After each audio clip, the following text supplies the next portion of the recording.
Alhamdulillahi Rabbil Alamin. Segala puji, puja hanya milik Allah Subhanahu wa Ta'ala yang maha dekat, maha mendengarkan apapun yang terucap. Allah yang maha tahu segala apapun yang kita pikirkan, setiap lirikan mata, setiap isi hati. Tidak ada yang tidak diketahui Allah. Allah menyaksikan segala-gala yang kita lakukan, tidak ada yang tersembunyi dimanapun, kapanpun. Dan setiap yang kita lakukan pasti tercatat, ada balasannya, tidak tertukar. Setiap kebaikan akan kembali kepada pembuatnya, setiap keburukan akan kembali kepada pelakunya. Tidak ada satupun yang meleset, tertukar. Kita akan memikul apa yang kita perbuat. In ahsantum li anfusikum wa in asatum falaha. Allahumma sholli ala sayyidina Muhammad wa ala alihi wa ashabihi ajma'in. Bapak Ibu yang baik dan adik-adik para santri, hidup ini sepenuhnya adalah ujian. Sepenuhnya adalah ujian. Kesuksesan adalah ketakwaan.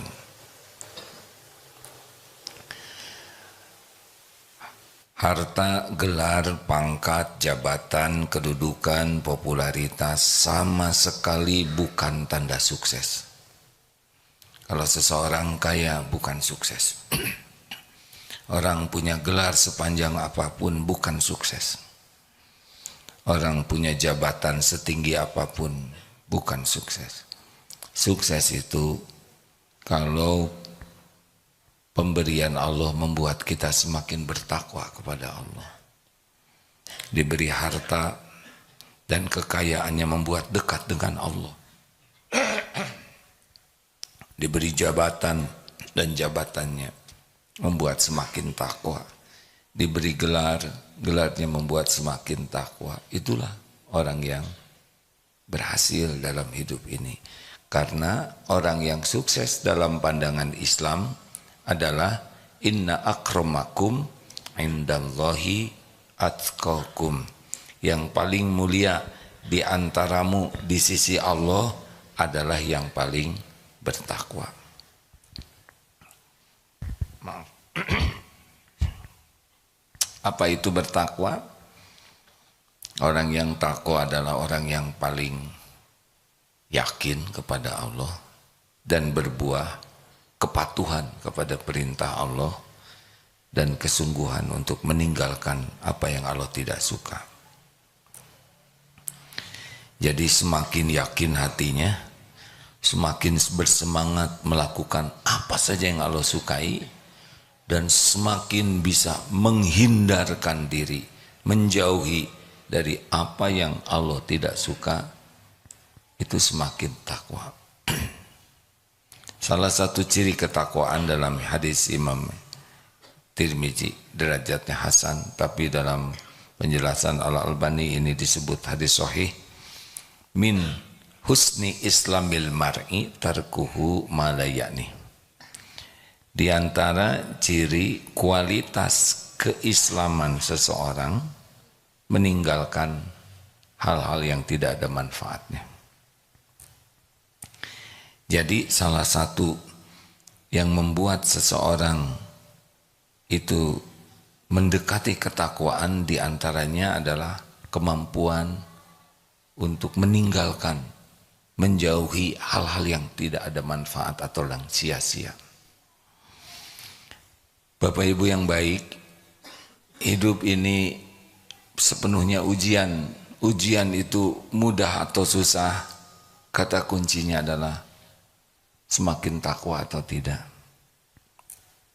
Karena Allah sudah janji, wa may yattaqillaha yaj'al lahu makhrajan. Barang siapa yang bertakwa, baginya jalan keluar. Persoalan apa saja, semua persoalan yang kita hadapi Allah sudah tahu. dan terjadi pun dengan izin Allah. Dan yang paling menguasai solusi hanya Allah. Tidak ada pertolongan selain dari Allah. Kalau Allah mudahkan, mudah. Kalau Allah tidak tolong, pasti susah. Tidak ada persoalan yang rumit bagi Allah Subhanahu wa taala. Semuanya ada dalam kekuasaan Allah. Jadi masalah terbesar dalam hidup kita bukan masalah hidup, bukan masalah keuangan, bukan masalah keluarga, bukan masalah anak-anak, bukan masalah kesehatan, bukan itu masalah terbesar dalam hidup kita. Masalah hidup kita ini, kita serius tidak jadi ahli takwa, itu saja. Karena kalau kita makin bertakwa, kita seperti diberi kunci, Allah nanti menyelesaikan masalah kita.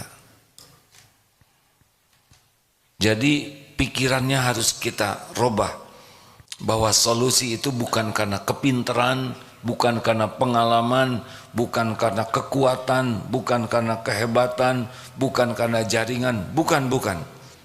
Walaupun punya kepintaran, kalau Allah tutup saja. Solusi terbaik itu adalah karena ketakwaan. Jadi kalau bapak ingin istri soleha, istrinya semakin soleha, apa rahasianya pak? Bapak jadi suami yang paling soleh. Bapak tidak bisa menyolehahkan istri. Ibu, ini ada tamu nih dari jamaah Masjid Baitus Salam Semarang, 120 orang. Mana? Masya Allah, Alhamdulillah. Selamat datang. Kulo ngaturaken matur suwun sanget. Sakmenika kula durung saged basa Jawa yo. Ngaturaken minta maaf. Sia-sia. Ibu ingin punya suami yang baik?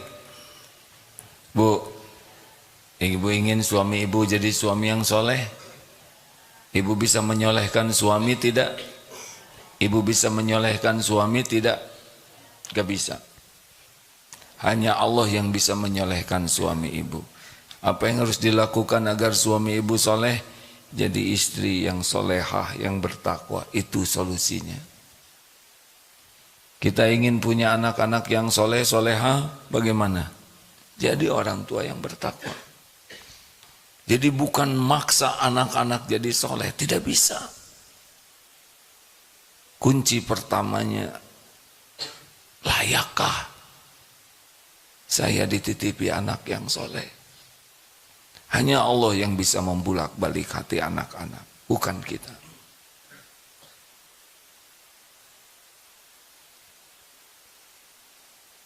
Semua masalah ada dalam pengetahuan Allah. Tidak usah risau. Yang risau itu kita tidak ditolong oleh Allah. Kenapa tidak ditolong? Karena tidak memantaskan diri menjadi orang yang layak ditolong oleh Allah. Tapi ini persoalannya rumit. Rumit itu kata kita yang bodoh. Tapi ini saya harus bayar hutang, jumlahnya banyak, ini banyak sekali. Banyak itu kata kita yang tidak punya apa-apa.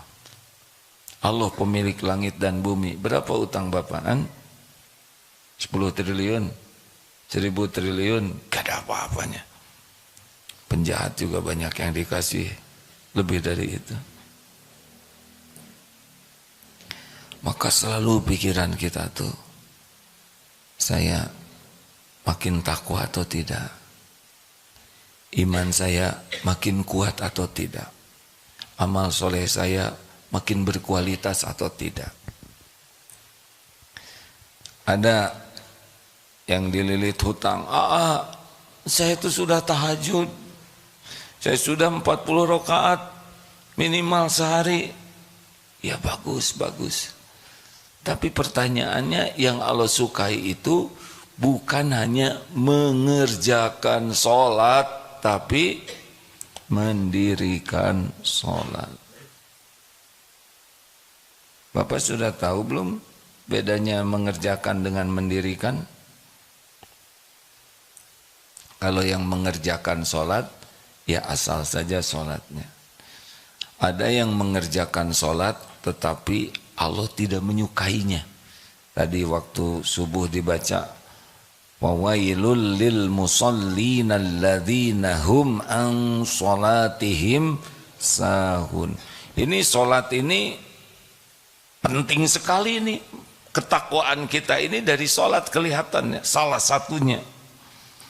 Coba di dalam surat Al-Baqarah, alladzina yu'minuna bil ghaibi wa yuqimuna sholata wa mimma razaqnahum yunfikun.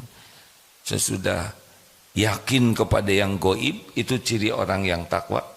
Alif lam mim zalikal kitabul la raiba fihi hudal lil muttaqin. Siapa? Alladzina yu'minuna bil ghaib, yaitu orang-orang yang beriman, orang yang bertakwa itu yang beriman kepada yang gaib.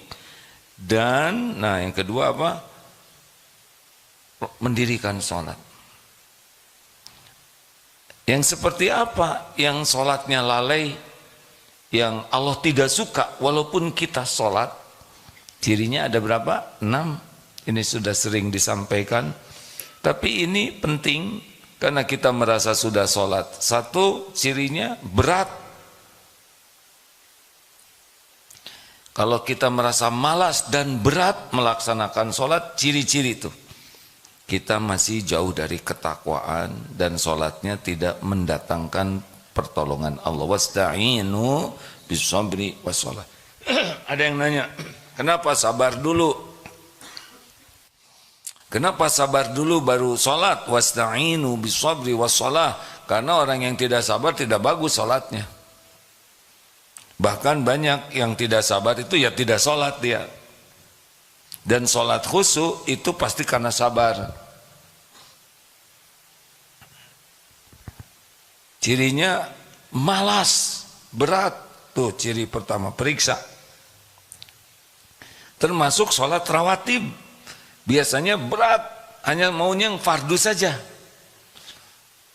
Fardu dilaksanakan, tapi sunnah-sunnah berat, tahajud berat. Ini ciri-ciri ini kurang bagus kualitas sholat. 2, riya. Ingin dilihat orang, dinilai orang. Kalau sholat kita lebih senang dinilai orang daripada dinilai Allah, ciri-ciri. 3, senang mengakhir-akhirkan, dilambat-lambatkan, tidak bersegera dalam sholat. Ini ciri-ciri nih. Karena amalan yang dicintai Allah, as-sholatu ala waqtiha. Sholat tepat pada waktunya. Kalau kita sudah terus mau di akhir-akhir, adzan berkumandang tetap ngobrol, adzan sudah selesai tetap tidak bergerak, ini ciri-ciri nih.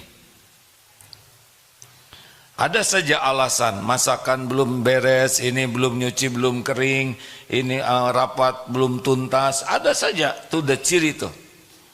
4, cepat sholatnya tuh, ringkas, tidak ada tumanina, oh ruku, sujud, begitu saja. Padahal salah satu yang dipentingkan dalam sholat adalah tumanina, tenang. Yang keberapa? 5,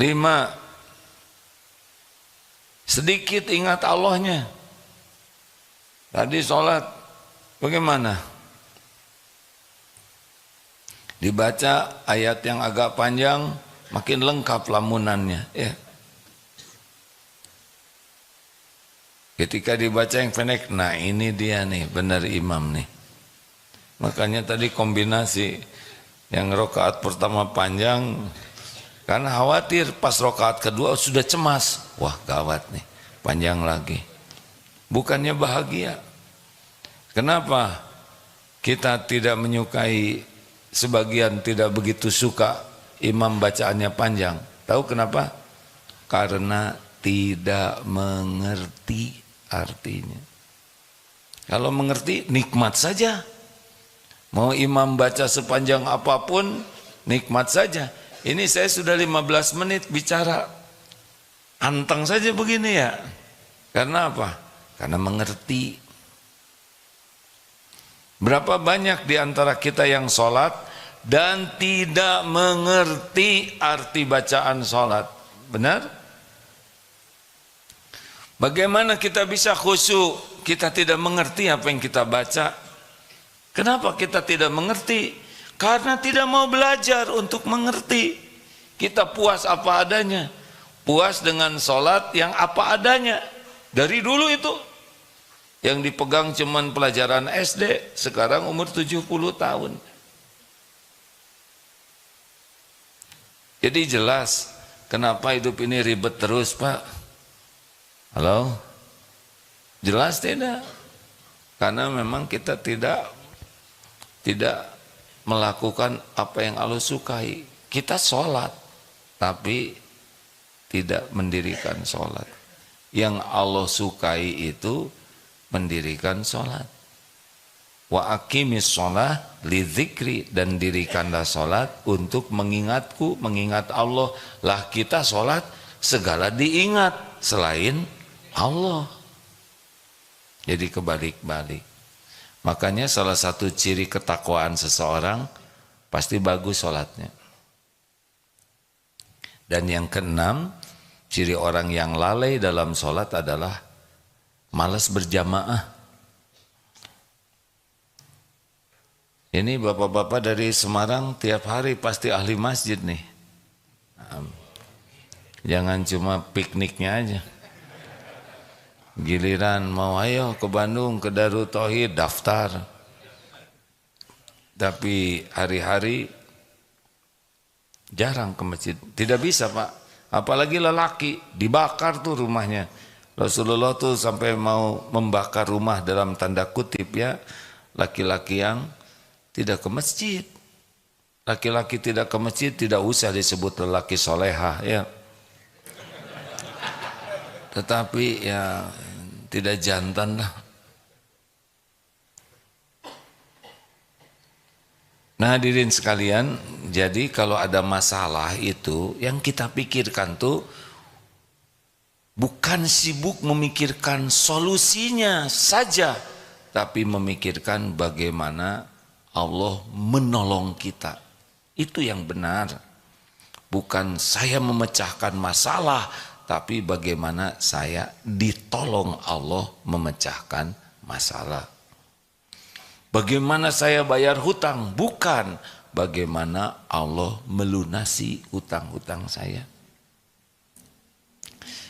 Bagaimana saya menjadikan anak-anak jadi soleh? Bukan. Bagaimana Allah menolong, menyolehkan anak-anak. Kita kadang takut. Misalkan takut oleh anjing yang takut digigit anjing. Seharusnya takut Allah mengizinkan anjing menggigit kita. Bukan takut celaka, tapi takut Allah tidak melindungi kita. Jadi harus ke Allah dulu, pemilik keselamatan.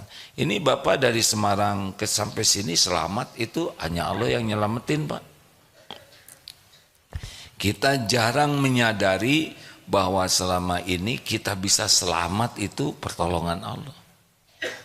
Tiap hari kita pergi ke sana sini, tuh ada yang celaka di jalan. Kita kok nggak celaka? Berarti Allah melindungi kita. Tiap waktu kita makan langsung masuk ke saluran tenggorokan, kerongkongan. Nggak tahulah apa namanya, pokoknya selamat. Siapa yang nyelamatin ini? Tuh ada yang tersedak, betul tidak? Kita jarang menyadari kenapa minum tidak ngumpul di paru-paru. Kita jarang menyadari bahwa kita tuh setiap saat dijaga, dilindungi, ditolong oleh Allah. Benar? Jadi Pak, Bu, jangan takut menghadapi hidup ini. Mau apapun nanti ujiannya ke depan, bukan nantang ya, tapi takutlah kita tidak ditolong Allah. Jadi yang kita pikirkan setiap waktu kualitas ketakwaan kita.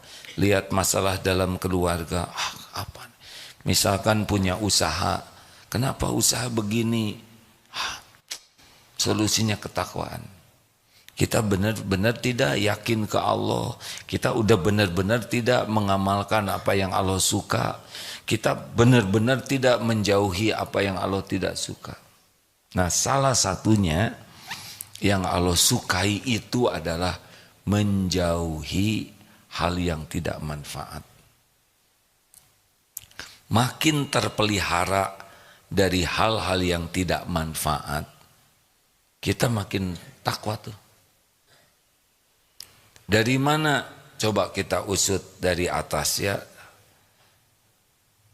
Dari pikiran kita. Kita sering tidak memikirkan hal-hal yang tidak manfaat. Kenapa segala urusan kita pikirkan?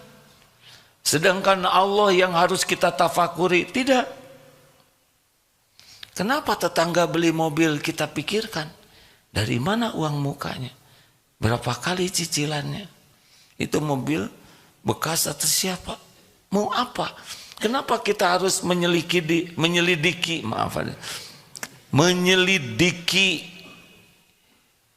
masalah-masalah orang yang bukan tanggung jawab kita? Kalau kita mau mikir manfaat tidak nih pikiran ini, yang saya pikirkan ini manfaat tidak? Itu tanya, udah mikir yang manfaat. Apa yang bisa membuat kita makin ingat Allah, yang membuat kita makin taat kepada Allah, yang membuat kita makin yakin ke Allah?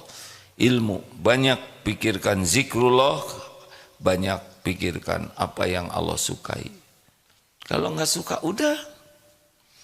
Sebel banget orang itu menghina saya, udah, mau ngapain kita mikirin dia? Tapi dia menghina saya terus, udah. Tuhan kita tuh Allah. Apa yang harus kita lakukan kepada orang yang menghina kita? Apa coba? Apa? Maafkan. Wal 'afina 'anil nas. Selesai. Orang menghina kita, izin Allah bukan? Izin Allah. Ada kebaikan tidak di sana? Pasti ada. Nah, itu yang dipikirkan. Oh, Allah mengajari saya untuk tidak suka menghina orang lain. Saya dihina orang berarti ini perbuatan yang tidak boleh saya lakukan. Saya dihina orang adalah jangan-jangan ini karena saya suka menghina orang, sehingga ini menimpa saya. Tuh begitu. Jadi mikirnya tuh positif, sesuatu yang jadi amal soleh. Mata, hati-hati hadirin, orang Indonesia 5,5 jam buka HP. Berbahagialah yang HP-nya jadul sehingga membosankan. Yang HP-nya canggih, makin bagus, makin cepat, kuotanya banyak, internetnya cepat. Di sini nih bisa menguatkan iman, melemahkan iman. HP ini nih bisa membuat kita jadi ahli takwa atau jadi orang yang Allah murka. Di sini nih, di sini hadirin yang punya HP. Serius, ini serius sekali, karena berjam-jam kita membuka ini. Kalau yang kita buka hal yang manfaat, yang membuat kita ingat kepada Allah, ilmu yang manfaat, di sini penguat iman. Tapi nafsu kita tidak suka lihat yang baik-baik. Nafsu kita itu ngajaknya lihat yang error di sini. Nggak tahu kalau kakek-kakek masih suka lihat yang error, kakek-kakek juga lelaki. Ya udah tuh berarti error juga. Padahal saya kakek-kakek juga.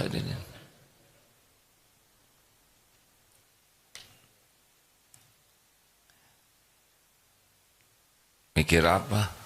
Mikirin HP ya. Ke masjid sih ke masjid, pakai kopiah sih kopiah haji, Tapi kalau lagi sendiri, makanya kata Ali bin Abi Thalib karamallahu wajhah, ada 4 yang paling berat tapi paling besar pahalanya.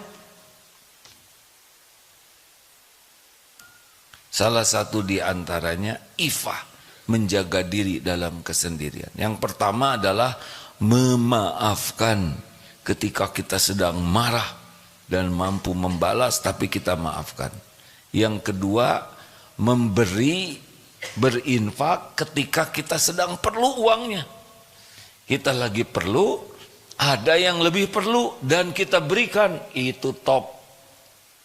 Yang ketiga, kita bisa menjaga diri tidak melakukan maksiat ketika dalam kesendirian.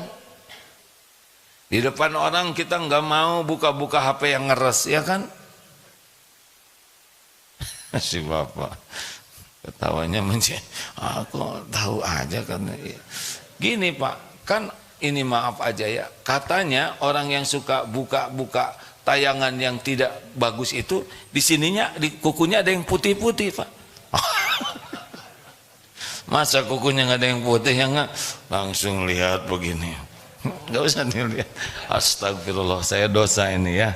Jadi sih bapak ada yang pura-pura lihat, oh benar juga nih kuku. Ini sia-sia, baru aja ngomong jangan sia-sia, mancing aja nih kakek-kakek nih. Maaf ya Pak. Yang keempat, berani berkata benar kepada orang yang ditakuti atau yang diharapkan. Kita takut kepemimpinan, gak berani ngomong benar. Atau ada orang yang kita harapkan bisa nolong kita, nah kita juga gak berani bicara benar karena takut kita tidak ditolong. Nah kalau bisa 4 ini mantap, itu ciri-ciri tuh ketakwaan seseorang. Hati-hati HP ini, semuanya harus menyadari HP ini bisa mendekatkan kita ke Allah, bisa menjauhkan kita dari Allah. HP ini bisa membuat kita lebih takwa, atau HP ini bisa membuat kita rontok ketakwaan kita. HP ini bisa membuat kita jadi orang yang ditolong Allah, atau sebaliknya. HP ini kalau tidak hati-hati membuat kita jauh dari pertolongan Allah. Sadari ini sama-sama hadirin.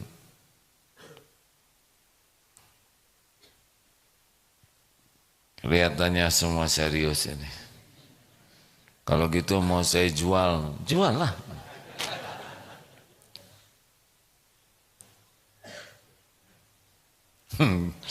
Jual beli HP. Hadirin, turun dari sini telinga, sebetulnya hampir sejajar. Ini nih, ini bisa jadi penguat iman, bisa menjadi perontok iman. Telinga ini bisa membuat kita banyak dapat pertolongan Allah, atau sebaliknya. Kalau kita banyak mendengarkan maksiat, apa yang diharamkan Allah, udah jelas kita makin jauh dari pertolongan Allah. Makin tidak tenang. Jangan suka dengar gibah, karena yang mendengar dan yang berbicara sama dosanya. Jadi kalau kita dengar orang yang suka menjelek-jelekan orang lain dan kita menikmati obrolan itu, walaupun kita tidak berkata apa-apa, tapi di hati jadi itu dosanya sama. Hindari yang kita lihat dan kita dengar yang membuat kita lalai dan tidak disukai Allah. Turun lagi, lisan.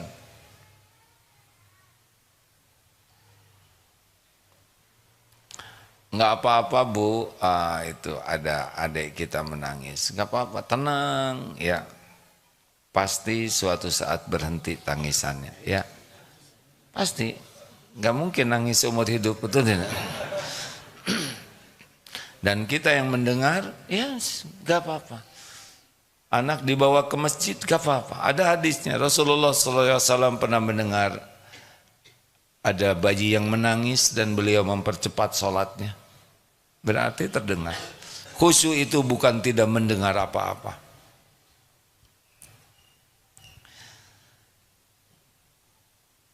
Tuh kan berhenti. Oh lagi ya nggak apa-apa.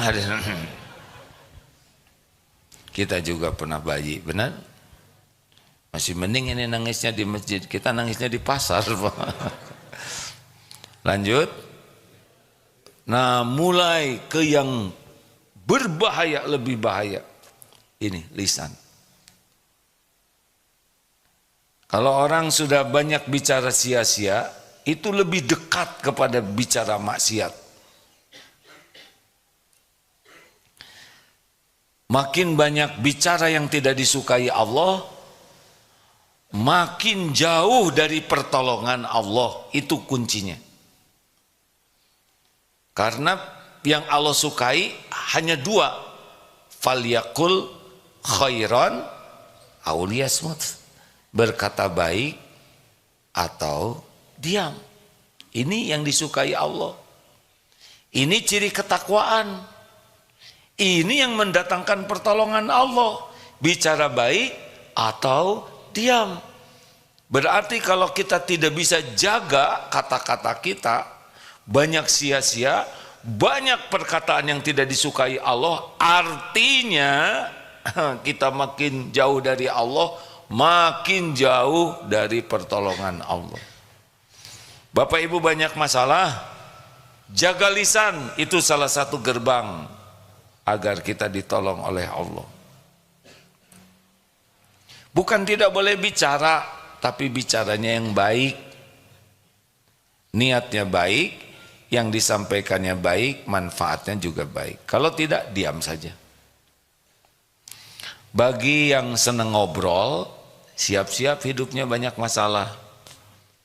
Ya, karena setiap ngobrol itu sangat berpeluang tergelincir hati, niatnya jadi ujub, jadi ria, jadi dengki, banyaklah. Setiap kali ngobrol itu hati akan main terus.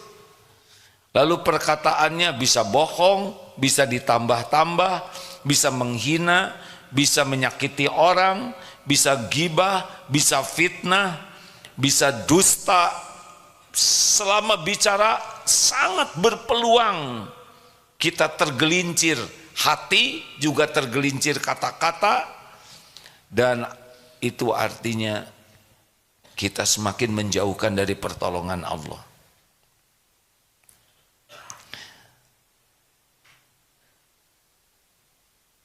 Kenapa jadi diam? Karena disuruh diam.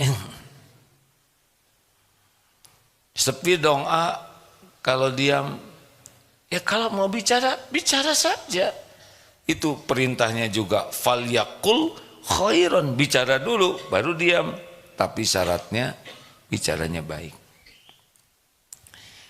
Dari Semarang ke sini, aduh jauh. Jadi dekat nggak sih dengan bicara begitu? Jawab, nggak jadi berubah, benar? Macet, jadi lancar. Jadi lancar tidak. Nggak usah bicara itu. Aduh capek. Terus jadi gimana? Salah sendiri. Kenapa ikutannya? Udah jelas dari Semarang ke sini jauh. Yang dekat dari Semarang kemana Mas? Ke Mall. Seperti mau ke Mekah. Aduh 9 jam. Ya udah cari yang 9 menit. Mau apa kita mengeluh? Mau apa kita mencela? Mau apa kita ngerasuloh? Memang pilihan kita mau pergi, benar? Nikmati. Capek itu penggugur dosa. Badan sakit-sakit itu penggugur dosa. Gak usah mengeluh. Tapi ya suami saya tuh, siapa yang milih? Dulu tapi nggak kayak gini suami saya. Ibu juga dulu nggak kayak gitu, ya nggak? Udah bicara yang baik saja. Alhamdulillah. Pengen ditolong oleh Allah, jaga lisan. Jangan bicara sekuat tenaga kecuali mikir dulu. Baik tidak niatnya, benar tidak yang saya sampaikan, apa dampaknya, Allah suka atau tidak. Makin jaga lisan dan ikhlas menjaganya, karena Allah yang menyuruh, insya Allah makin dekat dengan ketakwaan, makin dekat dengan pertolongan Allah. Orang-orang yang bicaranya tidak terjaga, jauh dari ketakwaan, jauh juga dari pertolongan Allah. Jadi salah satu yang membuat hidup kita menderita, tidak menjaga lisan. Kita sudah tua nih Pak, udah banyak bicara dari dulu ya kan? Nah sekarang bagian diam.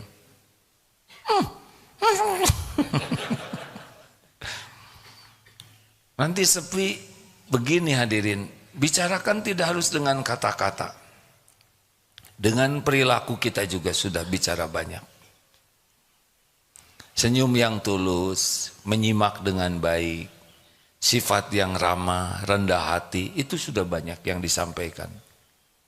Tidak harus menjelaskan segala hal dengan kata-kata. Kalau tidak sesuai dengan kelakuan, malah jadi jatuh. Jauhi apa yang Allah tidak suka. Jangan lakukan yang tidak ada manfaat. Ini Allah suka tidak nih yang saya lakukan. Kalau kira-kira tidak suka, udah tinggalkan saja. Waktu kita terbatas. Apalagi yang sudah senior-senior. Ini memang jamaahnya senior semua Pak. Yang ikut. Pensiunan. Memang pensiun itu nikmat besar dari Allah. Karena jadi banyak yang lebih soleh Pak. Bukan soleh mendadak, apalagi mu'alaf katanya. Bukan, itu kata-kata yang tidak baik. Alhamdulillah diberi kesempatan untuk bisa cukup waktu memperbaiki diri. Benar?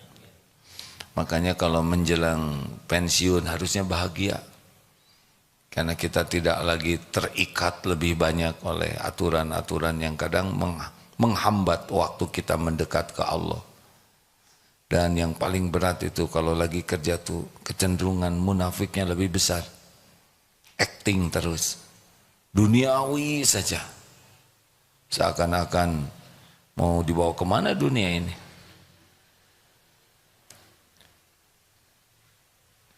Bagaimana bapak-bapak pensiunan rezeki masih ada tidak? Masih Pak? Alhamdulillah. Bagus. Dulu takut pensiun. Ya sekarang nggak takut lagi kan?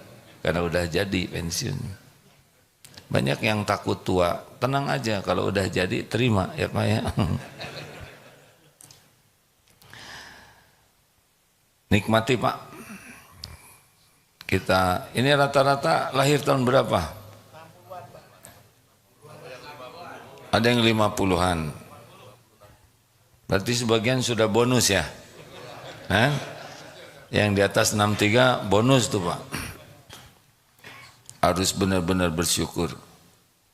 Yang mau 63 ya siap-siap. Saya sekarang 62 Pak. Setahun lagi 63. Harus siap-siap betul, bisa lebih cepat.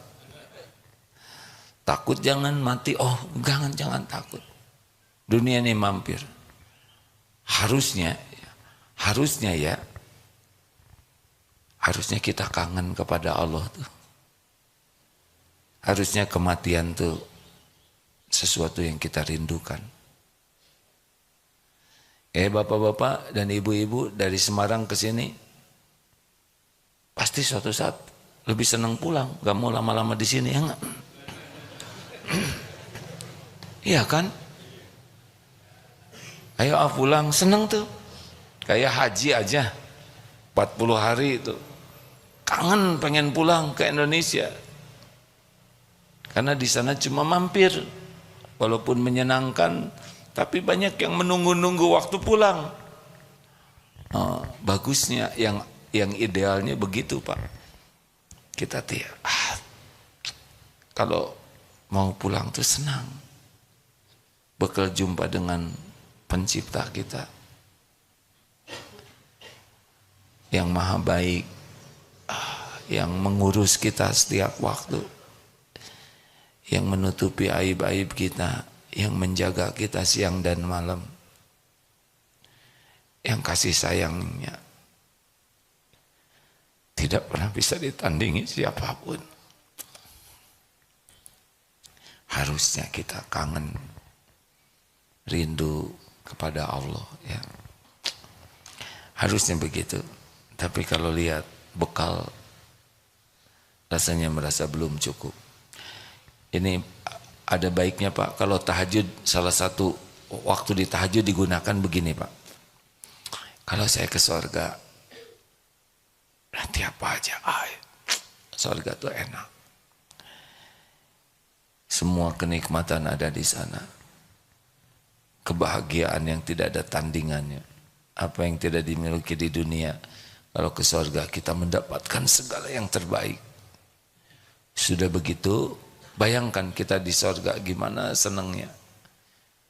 Sudah begitu, bayangkan kalau kita jadi ahli neraka. Tubuh terbakar, otak kita mendidih, minumannya nanah, kadang lahar. Kalau kulit kita sudah angus kemudian tumbuh lagi.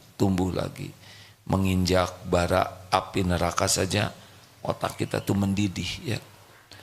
Belum lagi buah jakum berduri yang panas, dicabik-cabik. Bayangkan. Sudah itu, pikirkan, bekal kita kemana nih bawanya? Apa bekal jadi ke surga atau bawa ke neraka? Terus kalau kita mati misal, sudah berada di alam barzah, apa sih yang paling kita inginkan? Pak, kalau Bapak meninggal, terus ternyata di akhirat kita minus, apa yang paling Bapak inginkan? Ingin kembali. Mau apa kembali, Pak? Mau apa kembali ke dunia? Kalau kita udah mati dan ternyata nggak cukup bekal kita, kan? Mau apa kembali ke dunia? Mau beramal. Nah sekarang belum mati, ya udah beramal lah sekarang. Kenapa harus nunggu mati dulu mau kembali? Ini serius, hadirin. Kalau kita mikir nih, mati kemudian kita nggak cukup bekal, kita masuk neraka, na'udzubillah. Apa yang kita inginkan? Ingin kembali ke dunia. Mau apa? Mau memperbanyak amal. Nah sekarang belum mati. Bukankah sekarang waktunya beramal? Benar? Ini adik-adik banyak loh yang mati muda, ya. Jangan nunggu 63 kan. Ada yang 25, 27. Ada berapa usia sekarang? Ada yang 24. Malah 23,5 deh, ya. Demikian, alhamdulillah. Jauhi kesia-siaan. Sibuk saja dengan apa yang Allah suka. Sekuat tenaga, apa yang Allah tidak suka, udah tinggalkan aja lah. Tapi gimana, jangan gimana-gimana, mau tidak ditolong Allah. Kalau mau ditolong Allah, ya udah jangan cari penyakit. Setiap dosa itu beban. Setiap kali kita melakukan dosa, kayak naruh beban di sini. Dan kecenderungannya kalau kita melakukan dosa dan maksiat, itu akan melakukan dosa lainnya. Berseri. Dan itu makin nekan ke hati kita tuh. Makin gelisah, makin tidak tenang. Kalau kita melakukan maksiat itu makin malas ibadah, makin malas ke majelis ilmu, makin berat ke masjid, udah pasti itu. Kalau kita maksiat itu makin malas ibadah, makin malas nyari ilmu, makin malas ketemu orang-orang baik, maunya ketemu dengan ahli maksiat lagi, ahli yang menyia-nyiakan kehidupan terus, dan makin jauh, makin berat, makin tidak tenang, makin nyesek hidup ini. Persoalan kecil saja jadi masalah besar. Gak ada bahagianya, gak ada bahagia. Tidak ada bahagia dalam dosa, tidak ada bahagia dalam maksiat, tidak ada. Walau dunia dikasih melimpah ruah, gak ada ketenangan, tidak ada, tidak ada. Allah tidak menciptakan kebahagiaan dan kemuliaan dalam dosa dan maksiat, tidak bisa. Jangan ukur kebahagiaan dengan datangnya dunia. Dunia nggak ada apa-apanya, cuman casing saja. Penjahat saja dikasih oleh Allah dunia ini. Jangan kagum kepada kekayaan, kedudukan, jabatan, popularitas. Gak ada apa-apanya, gak ada apa-apanya. Sama sekali bukan tanda kemuliaan. Mulia itu adalah inna akramakum indallahi atqakum. Sesungguhnya yang paling mulia di antaramu di sisi Allah, yang paling takwa, yang paling enjoy life, yang paling good life, bahagia hidup ini. Tenang. Masalah pasti banyak, tapi di sininya dibuat tenang oleh Allah. Lega. Rumah sempit jadi lega. Di sini. Uang sedikit jadi banyak. Uang banyak lebih banyak. Bisa beramal soleh. Wes ngono bae yo. Ya. Ada pertanyaan? Silakan. Ada 12 menit. 1, 2, ibu-ibu adakah? Sebentar, silakan. Baiknya kalau sudah pertanyaan, mikrofon sudah siap. Dek. Jadi sebaiknya dilihat dulu yang ngacung. Nah gitu ya. Alhamdulillah. Bismillah. Mau gimana? Apa? Mau tahu tips gimana caranya kita berdoa terus kita tuh yakin meskipun itu doa keinginan dunia, kita tuh yakin bahwa Allah tuh mengabulkan dan sebelum kita meninggal tuh kita pengen banget terkabul doa itu tuh. Mau apa? Jika saya melihat kondisi sekarang pengen memberangkatkan umroh, kemudian membarengi umroh gitu, terpikir tuh nggak bakalan mungkin gitu, Pak. Dan sebelum mati nggak bakal mungkin tuh gimana? Dengan kondisi keuangan ataupun ilmu gitu, Pak. Jadi nggak mungkin. Nah itu yang nggak akan terjadi itu deh. Ingin Karena meyakinkan gitu. Ana inda dzanni abdi bi. Aku sesuai prasangka hambaku. Ingin yakin? Ada yang udah berapa tahun hidup? 27. 27. Rezeki dicukupi terus? Kan? Cukupi. Apa yang kurang dari Allah? Pernah Allah nggak ngurus sehari saja? Tidak pernah. Diurus terus. Apa yang kurang dari Allah selama ini?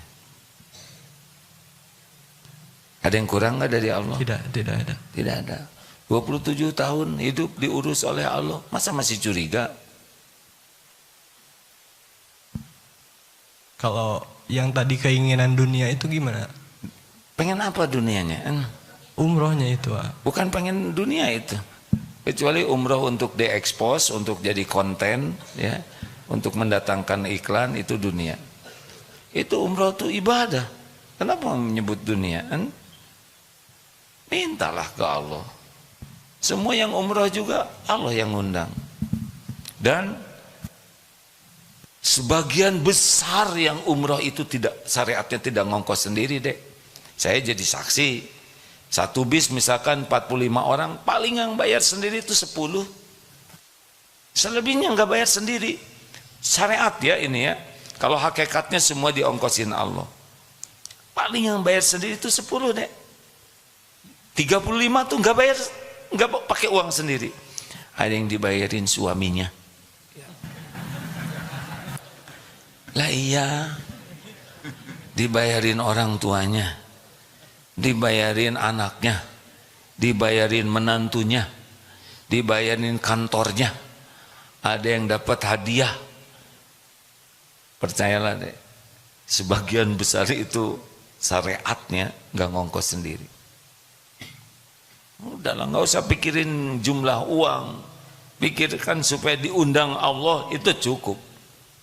Jalannya terserah Allah, nanti kalau Allah ngundang pasti ada jalannya, pasti ada jalannya. Gitu.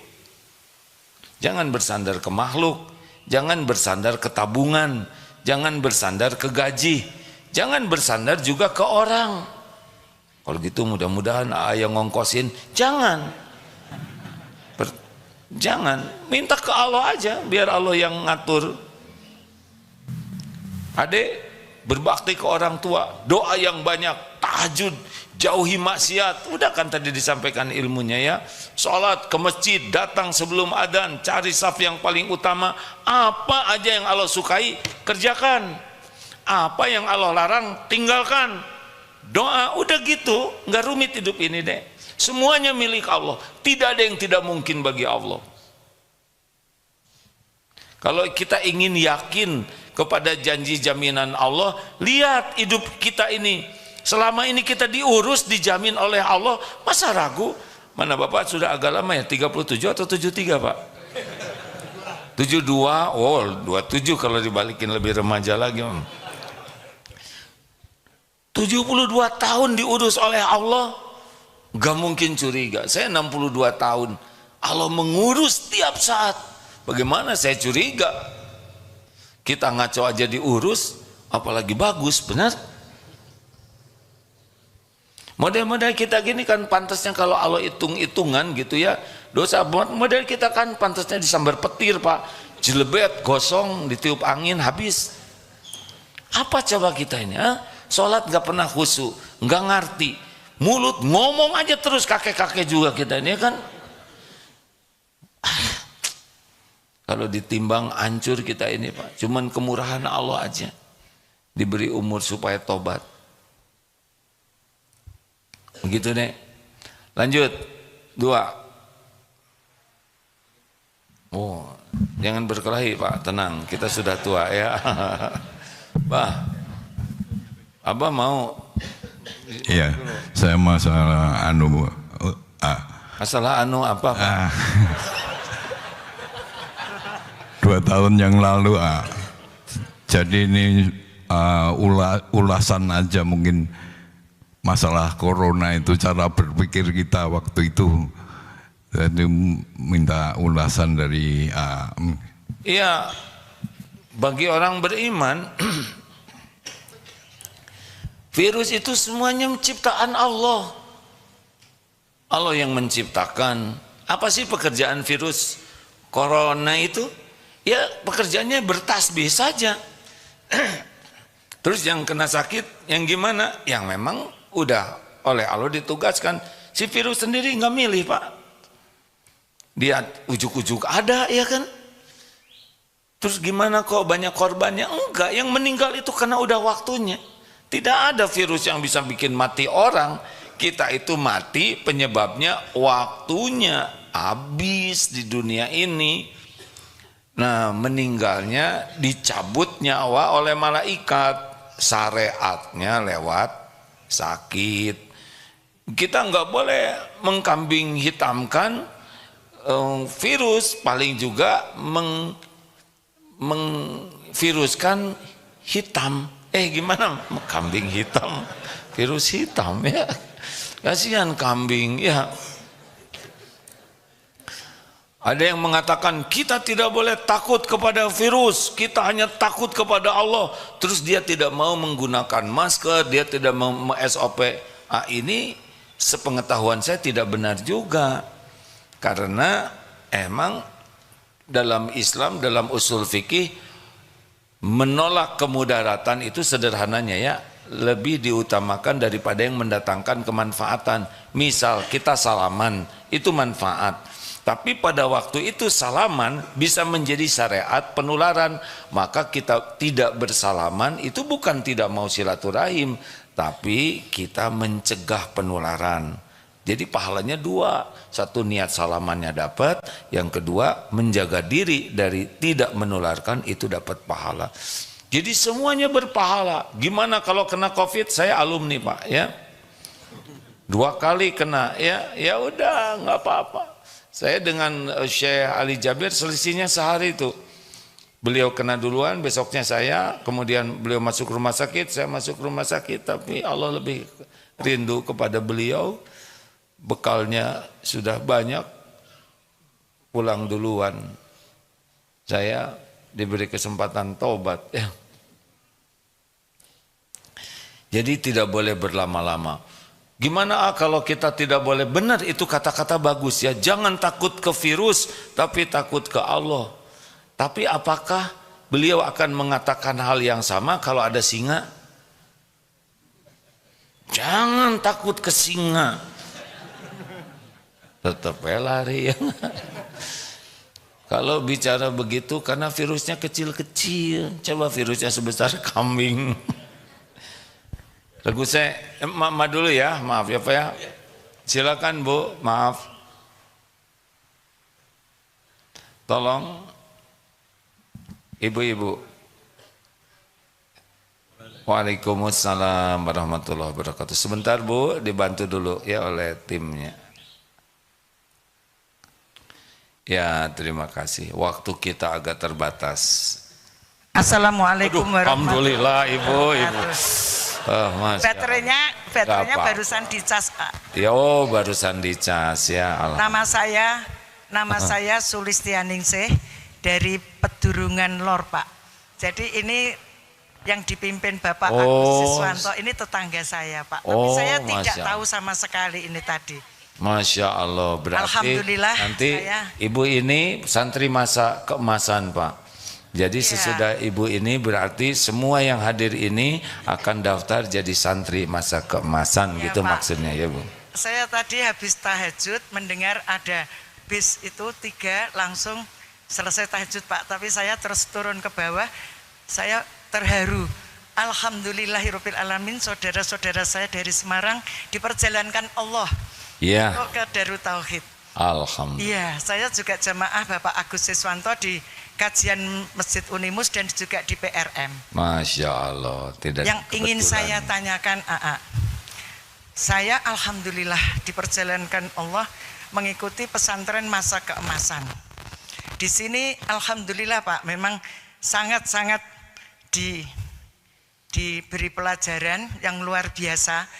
Hanya yang saya tanyakan, setelah sampai pulang ke rumah, doa apa yang bisa menjaga istiqomah kami? Karena ini kan PMK itu istiqomah untuk menuju husnul khotimah. Betul. Terima kasih. Wassalamualaikum warahmatullahi wabarakatuh. Waalaikumsalam. Doanya ya muqallibal qulub. Duhai Allah yang membulak-balik hati. Tsabbit qalbi ala dinik. Tetapkan hati ini dalam agamamu. Itu adalah doa yang paling sering dibacakan oleh Rasulullah SAW dan paling jarang dibaca oleh kita. Ya, benar. Kita doanya Rabbana atina fid dunya hasanah terus ya. Tidak apa-apa doa itu dibaca baik, tapi jangan tinggalkan ya muqallibal qulub sabbit qalbi ala dinik. Itu diantara doanya. Dan satu lagi, Rabbana la tuzigh qulubana ba'da id hadaitana wa hab lana min ladunka rahmah innaka antal wahhab. Ini supaya tidak dicabut sesudah Allah ngasih hidayah. Harus minta. Istiqomah itu hanya datang dari Allah. Minta kepada Allah, ya Allahumma rzuqnal istiqomah.